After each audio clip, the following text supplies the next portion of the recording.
দাদা তোমার কি হয়েছে যে এইভাবে গাছতলায় তুমি বসে আছো?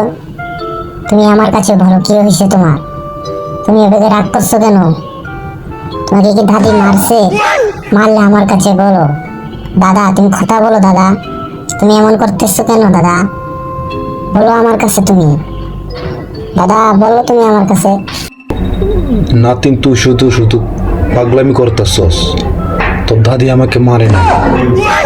তোর দাদি শুধু শুধু আমার হাত দিয়ে রান্না করা। আমার আর এইসব করতে ভালো লাগে না। তুই বোঝা যা, এগুলো করতে আমার ভালো লাগে না। আমার হাত আর ভিজাইতে চাই না। তুই বোঝা, আমি আর রান্না করবো না। রান্না করতে করতে আমার 12টা বাজে যেতেছে। তুই একটা কিছু কর।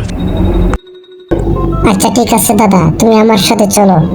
আমি দাদিকে বুঝিয়ে বলবো না যে আমার দাদা আজ থেকে আর রান্না করবে না, তুমি রান্না করবে। তাহলে বুঝবে দাদি, আমার দাদি ভালো আছে। চলো দাদা। দেখ না তিন, এগুলা বলবি আমার সাথে ঝগড়া লেগে যাবে। এগুলা বলিস না। না দাদা তুমি আজকে আমার সাথে চলো, আমি আজকে বলবোই।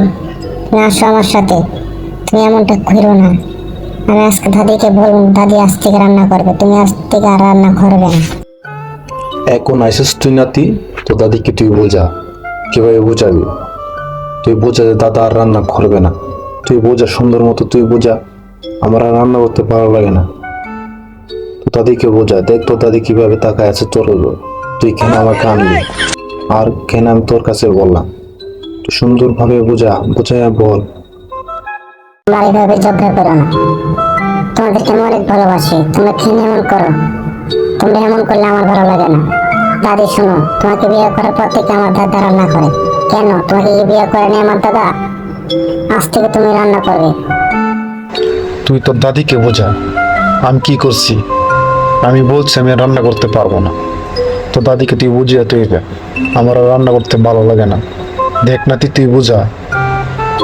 দুই দাদা নাতি মিল্লা আইসো আমাকে বোঝাইতা। কেন আমি কি করেছি তোমাকে? হ্যাঁ কি করছি?